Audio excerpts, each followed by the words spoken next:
What's up, everyone? Welcome back to the North Leeds Jitz podcast. This week is a special episode. I've got my friend Ollie here, and I've got James. Yeah. And these guys have come all the way from Australia. And it's not my first time meeting them. We knew each other from when I was working in Gracie Barra Bondi, which is where you guys are from. If you guys have seen the podcasts we've done with Coach Ricky, then you already know a little bit about the background that Ollie's coming from here, from a really good competition team. Just to set the scene here, Ollie, you've got some great achievements to your name, don't you? Yeah, I do. Do you want, I'm going to read some out. You tell me a little bit more about it. So you're a yellow belt in jiu-jitsu now? Yeah, I am. Solid yellow belt? Yeah, yellow white belt. Yellow white belt, nice. I'm planning to get my yellow belt in March, I think. Oh, really? Is that when you think it's about due? Yeah, nice. that's when I think I'm going to get it. Good stuff. AJP World Champion. That's a big one. Yeah, so we went to Abu Dhabi, me, my mum and my dad and the whole team of Gracie Barra. We went to the Abu Dhabi and we did this competition called the Abu Dhabi World Professional Jiu-Jitsu Championship. So my friends did the World Youth Jiu-Jitsu Championship, but I did the World Festival because you need to be like 10 to 11 to do the higher grades of the World Championship. But yeah, I won the World Festival and I had 2 fights. One was with the, I think, Russian and Turkish champion. Wow. And I beat him by golden points, so you have to score the first one to score a point wins the match. What'd you get him with? I got him with a takedown, but it went off the mat. Okay. So in AJP rules, if you take them down but they go off the mat, then it's an advantage, which is 1 point in Abu Dhabi. Nice. Instead of it being an advantage, yeah. Nice. Man, it must have been so cool to go out with your team to a different country to go and compete, right? It was really cool. We stayed in this nice hotel, the W, and it's not that long of a drive, but we lived in the quarters where the other hotel for my friends, they all stayed in, but we stayed in a hotel. Nice, that amazing. was near that, yeah. Look, so you got loads of achievements here. I want to go through them. IBJJF Pan Pacific Kids Champion. Oh, yeah, that was like 1.5 years ago, like maybe. You got a story in that one. Yeah. Who did you fight? So I fought Lachlan Greenwood, who in the Victoria State Championship, the same year as I did Pan Packs. But there's somebody else you fought in the semi-final, somebody quite famous. I think. Oh yeah, I fought Chris Hemsworth's son, Sasha Hemsworth. No way. So Thor was standing right next to my coach, my professor, and his son went on the mat with me and we fought, but I got him in a triangle in 30 seconds. Yeah. Beating up Thor's son. I know, that's so. There was a lot of women. I thought he would get the Mjolnir. A lot of women watching that fight. I couldn't get anywhere near the mats. My sisters wanted begging my dad to come, to see him. Yeah. His older sisters had to come to that one when they realised Sasha was in the bracket. But that was good. That was a fun fight. It was really fun. Yeah. That's very cool. Yeah. And 2-time Australian national champion. Yeah, I won it this year. I think it was before Worlds, definitely. It's a long time ago now, but I think it was a different setup or a different place because it was much bigger and refurbished. Who did I fight? I don't actually remember who I somebody in the final you fought who was excellent. Jackson. Oh yeah, And, Jackson Bragg. We haven't fought him before. He was excellent. No. Good team, good sportsman too. Guard player. He was really good. His guard was super sticky. I had to really figure out his game to try and pass it, but I passed it just at the last second to get Amazing. Pulled it out of the bag. to win. Yeah. And the year before was good too. And you're the GB national champion and then a 4-time state champion too. Yeah. The GB one was a long time ago, but I recently did one this year. It was good. I beat the kid by 6-0, I think. But I wasn't having a good day then, and I did a wrong move, and Ricky wasn't very happy with you, was he? No. I didn't do really well, but I still pulled it out. But Nice. yeah. Well, tell me a little bit. Imagine for the people that are listening, they don't really know what happens in the kids comp team at GB Bondi. Yeah. Which, to give some context, is a very successful team. Well, and something I'd like to have one day here. But tell me a little bit set the scene for me. so there's one side, usually when we do training or specific training or roles, which is sparring or wrestling.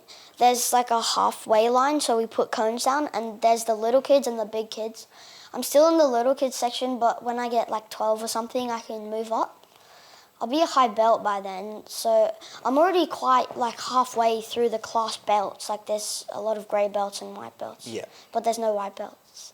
So how do you even get into the competition team? How does that start? So I think you've at least got to be 8 years old, even though I went in when I was 7 3/4, which is still close to 8.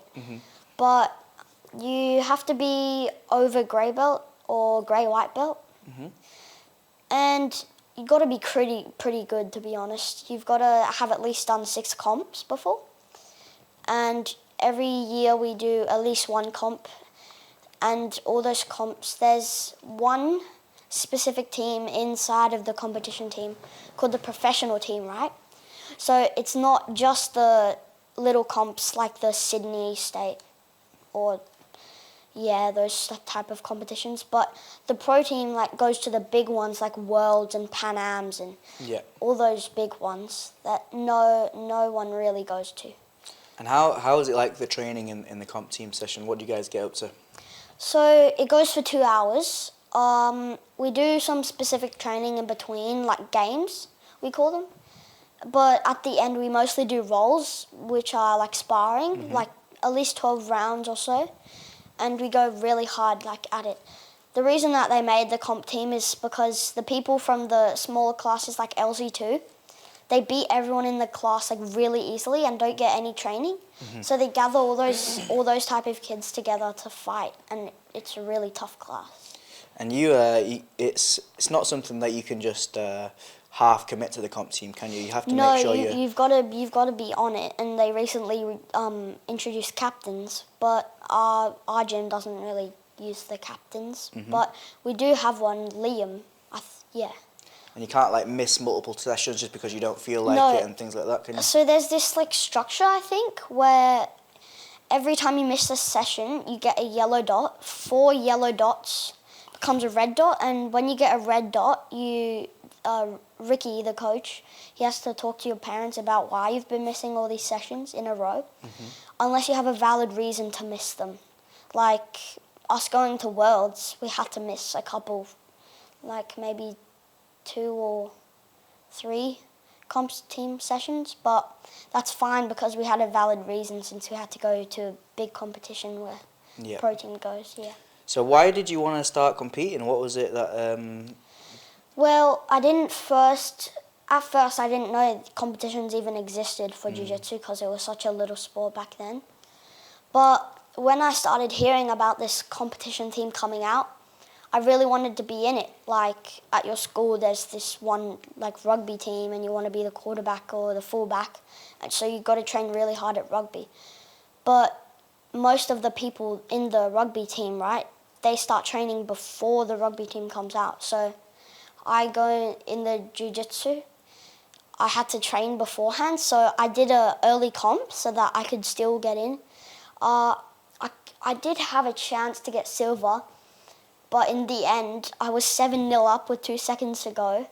He pushed me over and armbarred me because I didn't even know what a submission was, because I was in LC2 or LC1 at the time. And they don't do the so submissions. Competitions, they don't do submissions in LC1. I think one of the big advantages of the comp team is they teach them the rules of competition, which, you know, in normal classes, it's sort of not really expressly stated as much. It's more about technique, and I think in the kids competition team, you know, Coach Ricky and the other coaches are very explicit about the rules and how you score points, etc. So, and experience counts a lot, you know, understanding when, you know, there's different types of refs, you know, they look for different things. He's had some soft submissions against him, but he's also had some soft submissions go for him. So experience counts a lot. Yeah, some refs. And it sounds, you know, when you're pursuing, you know, this level of competition, as you've got there, you know, it sounds like you have to make a lot of sacrifices as well. You can't just be... Well, yeah, sometimes, like, my mum is in Vanuatu, but we came here because I wanted to visit my grandma and go on this massive tour where I could see all of the GBs in England. Nice. And just have some fun while also training. So you sacrificed a diving holiday, is that what you're saying? Well, Not really, because this is 'Cause you way more can't fun dive. than a diving holiday. But there's other things you sacrifice. You know, you work hard after school. You know, there's a lot of time where you could be playing with your friends. You've had play dates. You sacrifice play dates because he understands the consistency he needs to achieve. And you guys get jiu-jitsu homework as well, right? Is that still No, we used to, but after Ricky had some time thinking about it, they actually stopped it because they were actually, instead of making the kids do something that would help their well-being, instead put them on stress or like if they didn't complete their homework, they would get in trouble or something. Made it a bit less fun, kind of thing. Yeah. some of them even quit because of the homework. Right. Or threaten to, maybe. Yeah. Because you have homework at school too, right? Yeah, so we got to do both at the same time, and I have to like becomes a lot. Put on my notes and stuff. Yeah. You got to make a lot of sacrifices as a parent too. You do. You know, we've got 4 children, so Ollie's the youngest, and we've got 3 older kids, and they're very supportive of what Ollie does. Obviously, we're busy juggling our careers. My wife studies full time as well, so we've moved closer to the gym. You know, getting him to the gym 3-4 times a week. And the schools, don't forget that. And school as well. So there's a lot that goes on, but we're supportive. My parents were supportive of my sport, so we're supportive of him too. Yeah. And he's committed to it. You know, if he messed around, he wasn't interested, wasn't committed, wasn't passionate about his sport, then I think it would be different. Certainly the school are also supportive.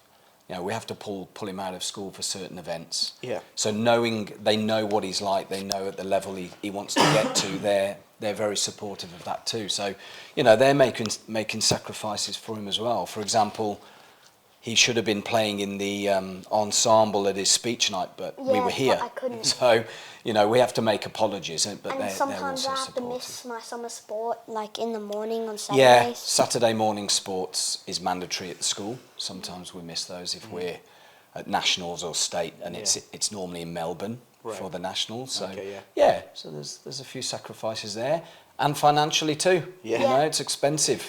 Money. Absolutely, isn't it? Yeah.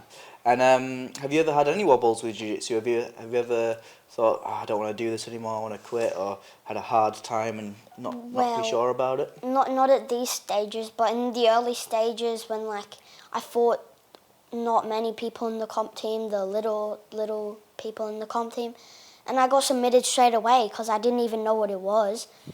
And I've had my first comp, and I signed up for the comp team, I got in, and then I get smashed like every single time.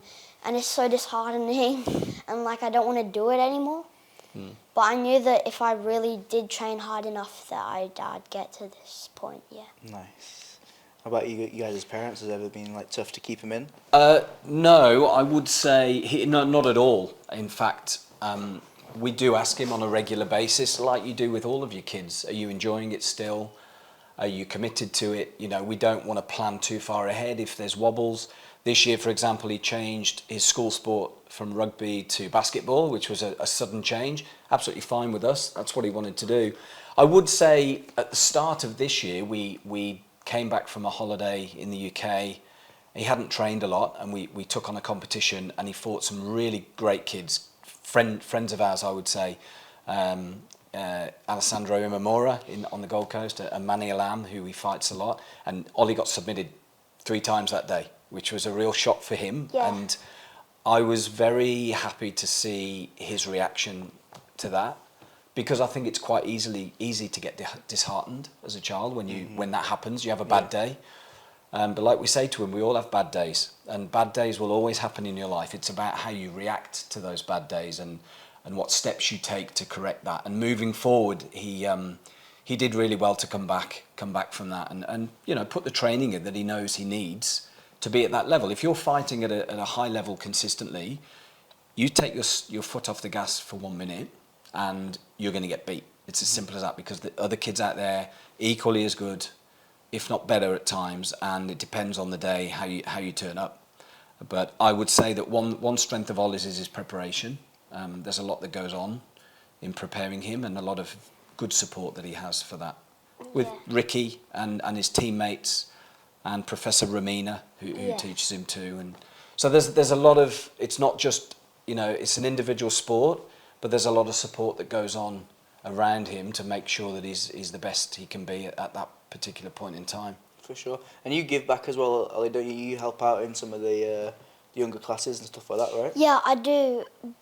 There's a service awards at my school where I have to help, like in the community, at my home, and in different types of places.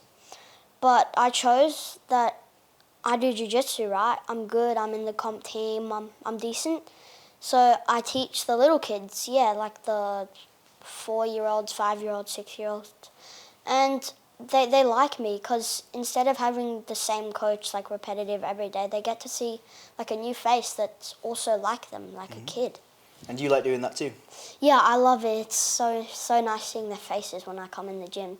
And they're like, oh my God, Ollie, hi, you're here. Yeah. And I always get greeted so well by the kids, and I just love training them, For sure. I'm sure it means a lot to them as well. I'm sure you're probably good inspiration to them as well, right? Yeah, because they all see that, like my record, I don't really like to brag because it's rude, but they still know because they look on my Instagram because they're trying to make their own account, but they just see me and they're like, whoa, he has all of this. Nice, And I can remember seeing a picture one time of I think all the kids and Ricky brought in all their medals from that competition. It just like filled out the entire mat. Yeah. It was very cool. No, it's all the medals, fantastic. But he's also got you know, kids in the older teams that have been inspirations to you, like Eric, like Eric and and India and Alicia and Olivia, you know, who've got him to his level.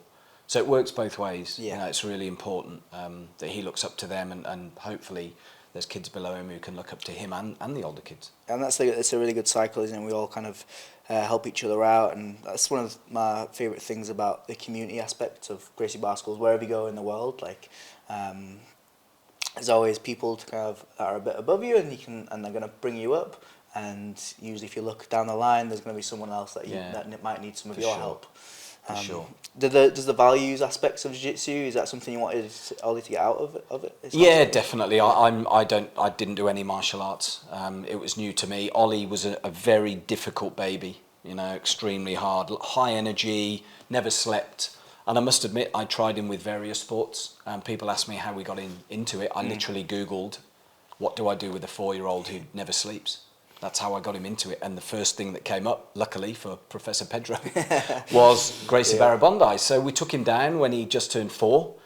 So it was March 2018, and he went on the mats and he never looked back. It was fantastic. And, you know, the fact that the coaches are taking care of the kids on the mat and we could actually spend an hour having a coffee and having a bit of downtime without somebody like Ollie grabbing at our ankles was refreshing.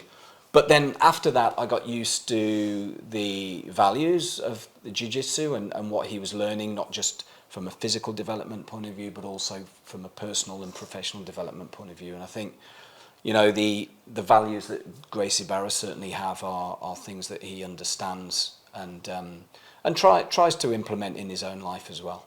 And well, it sounds really like important. it, especially if you've got that great mindset around the competition and you've got great mindset around helping people. So I think you're a really good testament to what the sport is and to all those people that you inspire in the future, Ollie. Thank you very much for coming on the podcast, buddy. I really appreciate you thank you too. coming on. It's been really fun. It's great to see you again after this time, yeah? It's been so nice. It's like all these memories are coming back, you know, and I'd love to go visit Bondi again someday. You're very welcome. I'm sure Ricky see would you like to guys. see you there. Yeah. Okay. Yeah. All right. So maybe we'll do another one on Zoom one day. On do it online. We can Yeah, do that'd another be really cool. episode. Yeah. Sure. That'd be very cool. And we're going to do a class now, and we'll get a little round or two in. Yeah. That'll be fun. Yeah, that'd be You great. can beat me up, and yeah, good times. Okay. Thank you guys. Thanks. Take care. Thank you. See ya.